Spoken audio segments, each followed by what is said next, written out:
बिस्मिल्लाहिर्रहमानिर्रहीम। सबसे पहले F5 प्रेस करते हैं टू रन आवर एप्लीकेशन। बिस्मिल्लाहिर्रहमानिर्रहीम। Be aware is the title of my application. I am student virtual university of Pakistan. Something about myself, I am Hafiz Muhammad Umar Hayat and my supervisor name is Amna बीबी।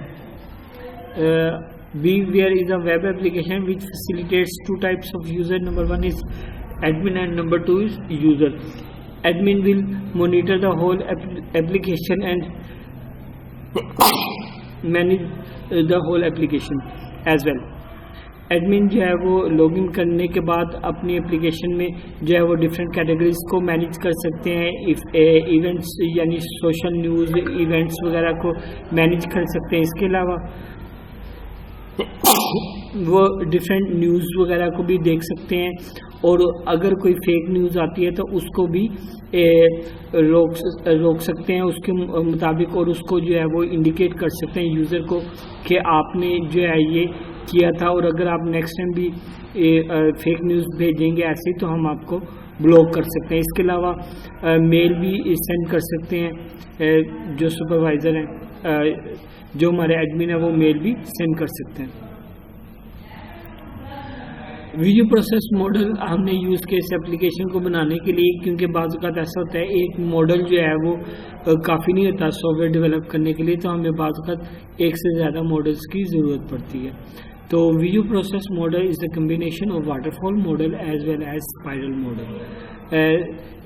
ये आप देख सकते हैं कि ये डिफरेंट स्टेजेस हैं। ये वाटरफॉल मॉडल की स्टेजेस हैं और इन स्टेजेस के अंदर प्लानिंग, रिस्क एनालिसिस, डेवलपमेंट और क्लाइंट इवैल्यूएशन ये स्पाइरल मॉडल के थ्रू हो रहा है। इसका बेसिक फ़ायदा ये है कि इससे फोकस आपका क्योंकि हम फर्स्ट टाइम बना रहे हैं अपनी एप्लीकेशन, तो प्रिलिमिनरी फोकस जो है वो हमारी एप्लीकेशन के ऊपर होता है और मेजर रिक्वायरमेंट्स पर होता है, यूज़र रिक्वायरमेंट्स पर, बिजनेस रिक्वायरमेंट्स पर।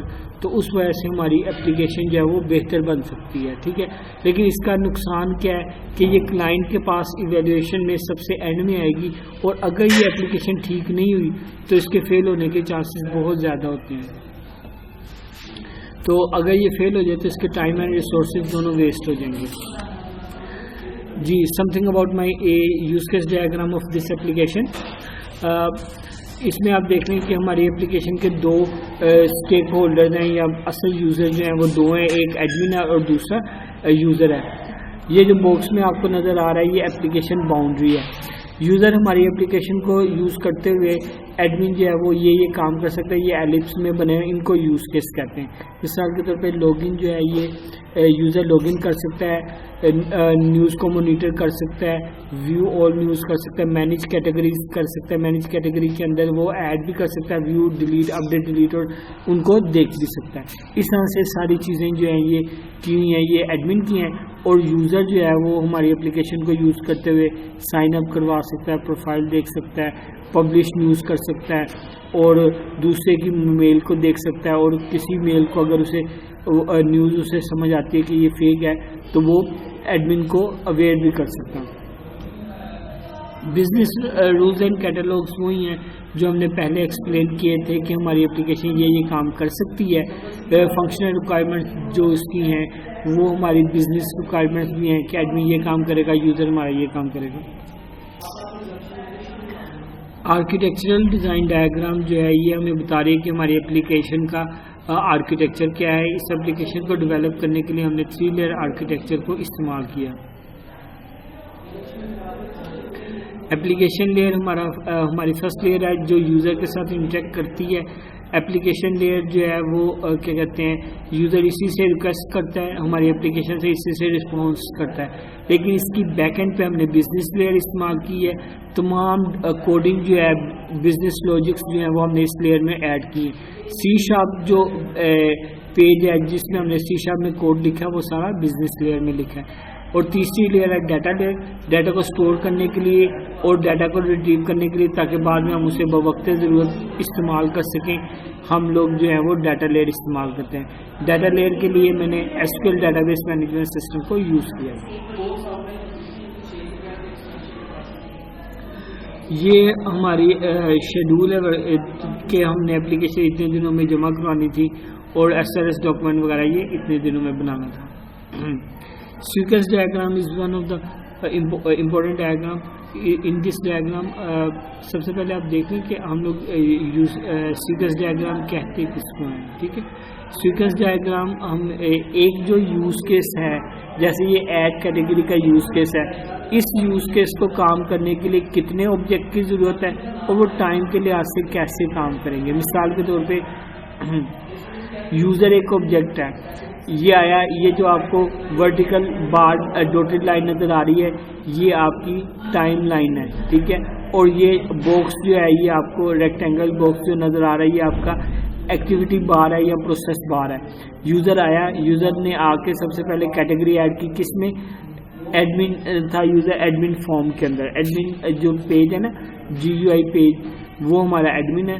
उसके अंदर जो है ना, वो हमारा एक पेज होगा कैटेगरी का, उसके अंदर वो कैटेगरी ऐड करेगा, सेट कैटेगरी, फिर सबमिट करेगा, वो डेटाबेस में जाके सेव होगी इंफॉर्मेशन और उसका रिस्पांस आ जाएगा सक्सेसफुल और मैसेज आ जाएगा रिकॉर्ड सेव्ड, ठीक है। तो इसमें इस काम करने के लिए कितने ऑब्जेक्ट यूज हो रहे हैं? 3, यूज़र, एडमिन, GUI जो हमारा पेज होगा, और माई डेटाबेस जो हमने यूज़ करना है। एडिट न्यूज़, एडमिन आया, एडमिन ने आके कैटेगरी चूज़ की, न्यूज़ ID चूज़ किया, उसके बाद व्यू पे क्लिक किया, तो वो जो है वो न्यूज़ ID के मुताबिक उस न्यूज़ की सारी इन्फॉर्मेशन आ गई और डिटेल शो हो गई। उसको एडिट किया, अपडेट करने के बाद अपडेट का बटन दबाया, अपडेट होने के बाद डाटा शो हो गया। लॉजिकल मॉडल या क्लास डायग्राम जो है, ये हमारी एक इम्पोर्टेंट डायग्राम है। इसमें हमारे पास क्लासेस के रिलेशनशिप्स हैं जो हम बता रहे हैं, जिनको एसोसिएशन कहते हैं।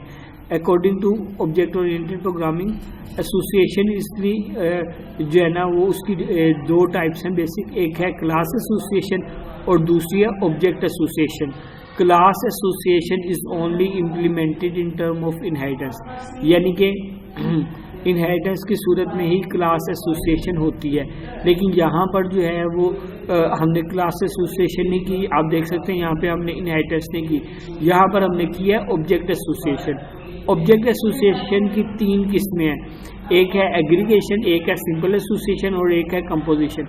ये देखें, ये एक एडमिन का ऑब्जेक्ट है, ये कैटेगरी को यूज़ कर रहा है, न्यूज़ को यूज़ कर रहा है, फीचर्स को, वार्निंग को, यूजर्स को। तो ये क्या है, ये हमारा एडमिन जो है ये इनको यूज़ करा है। तो ये जो है ये सिंपल ऑब्जेक्ट्स हैं जिनको ये यूज़ करा और ये सिंपल एसोसिएशन है, ठीक है। लेकिन ये देखें, ये कैटेगरी है, न्यूज़ के अंदर ये यूज़ हो रही है और ये इसका प्राइवेट पार्ट है, इसलिए ये कंपोजिट रिलेशनशिप को शो कर रही है, ठीक है। कंपोजिट रिलेशनशिप क्या होता है कि स्ट्रोंगर रिलेशनशिप जिसमें एक ऑब्जेक्ट दूसरे ऑब्जेक्ट का पार्ट बन जाता है, वो उसके अगेंस्ट नहीं रह सकता, ठीक है, उसके बाहर नहीं रह सकता, ठीक है। तो यहाँ पर ये देखें, ये कैटेगरी जो है ये अलग से एग्जिस्ट करी, लेकिन जब ये इसके अंदर आ गई, इसका प्राइवेट पार्ट बन गया, अब ये इसके अंदर ही एग्जिस्ट करेगी, ठीक है।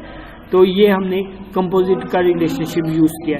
इसका उलट जो है वो एग्रीगेशन है। एग्रीगेशन में एक ऑब्जेक्ट जो है वो दूसरे ऑब्जेक्ट के साथ कम्युनिकेट कर रहा होता है, लेकिन वो इसका पार्ट नहीं होता, इंटीग्रल पार्ट नहीं होता। Entity relationship diagram, entity relationship diagram आप देख रहे हैं, इसमें डिफरेंट एंटिटीज़ हैं जो हमारी रेक्टेंगल में शो हुई हैं। इनके डिफरेंट एट्रीब्यूट्स हैं हर एंटिटी के, और एक प्राइमरी एट्रीब्यूट है जो कि अंडरलाइन किया गया है। अब एक एंटिटी दूसरी एंटिटी के साथ रिलेट कर रही है with the help of diamond sign, ठीक है। ये जो डायमंड साइन है ये रिलेशनशिप बताता है, और इसकी कोऑर्डिनैलिटी क्या है ये हम लोगों ने यहाँ पे दिखाई हुई है। One admin can manage many users, many warnings, fake news and categories, ठीक है। ये एक एडमिन मुख्तलिफ चीज़ों को हैंडल कर सकता है, इसलिए ये 1 है। और यहाँ पे इसकी कोऑर्डिनैलिटी स्टैरिक का मतलब मैनी, 1 to मैनी का रिलेशनशिप है। इसी तरह से मैनी टू मैनी का भी रिलेशनशिप होता है, 1 to 1 का भी रिलेशनशिप होता है। मैनी टू मैनी के रिलेशनशिप में 3 टेबल्स यूज होते हैं, जबकि 1 to 1 और 1 to मैनी के रिलेशनशिप में 2 टेबल्स यूज होते हैं, 2 एंटिटीज यूज होते हैं एटलीस्ट। ERD जो है वो हमारी कॉन्सेप्चुअल डायग्राम है, उसी को जब हम फिजिकल में कन्वर्ट करते हैं तो वो हमारी डेटाबेस डायग्राम बन जाती है, ठीक है।